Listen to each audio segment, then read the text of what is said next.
in Jesus naam. Amen. Wat 'n eer en wat 'n voorreg om vandag saam met julle te wees. Amen. Ons voel by die huis vandag. En toen ek nou al inkom en die volk begin het sê, toe sê ek, ja, mama sal lankal in die kring gewees het. Mama laat die 'n lied voorbij haar gaan. Amen. Maar ons is hier omdat sy in ons lewe iets beteken het. Amen. Ek sê nou die dag by 'n ander begrafenis, jy los twee dinge in iemand se lewe. Jy los 'n letsel of jy los 'n merk. Amen.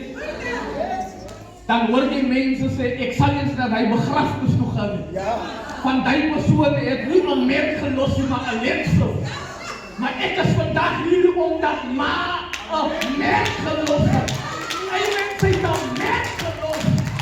Halleluja. En na afloop van 'n tyd dan begin raak jy gewoond aan, jy moet nie meer van mama skep nie, van mama is nie meer daar nie. Amen, jy begin raak gewoond in die kerk dat die stoel nou iemand anders se stoel is. En die moeilikheid is altyd om vorentoe te gaan sonder iemand wat altyd met jou vorentoe gegaan het. Amen. Maar ek is vandag hier net om vir die kerk te sê, die Here sê deur die mond van die profeet in Jesaja 60 vers 1 van die kerk vandag, staan op, word verlig van jou heerlikheid het gekom.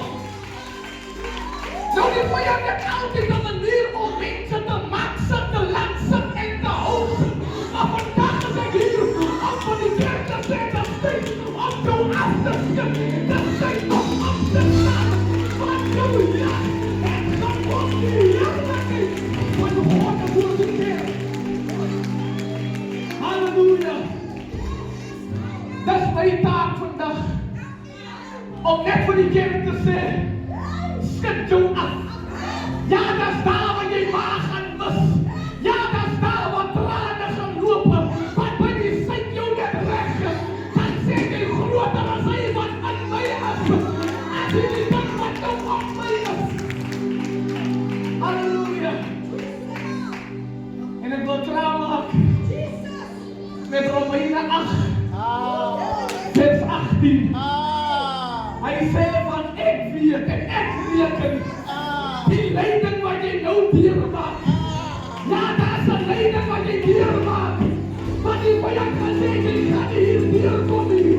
Maar ek het lief van die vyand. Daar is 'n heerlikheid op pad. Daar is 'n heerlikheid op pad. Hulle gaan die kerk laat val. Hulle gaan die kerk laat skeer. Maar daar is 'n heerlikheid. Paulus sê ek weet ek reken. Daar is 'n heerlikheid. En die kerk, as het sy heerlikheid, die kerk is in sy heerlikheid proces. Jy moet stap soos iemand wat die heerlikheid is. Jy moet praat soos iemand wat die heerlikheid is. Jy moet aantrek soos iemand wat die heerlikheid is. Van ons sy Heer vandag, 'n merkwaardige heerlike vrou. Die vrou was 'n heerlike vrou. As jy nie liefde het, het sy liefde namens jou. As jy nie vrede het, het sy vrede namens jou. Halleluja. En Paulus sê, ek reken en ek tel op teenoor mekaar. Wat jy nou deurmaak is maar tydelik. Want daar is 'n heerlikheid.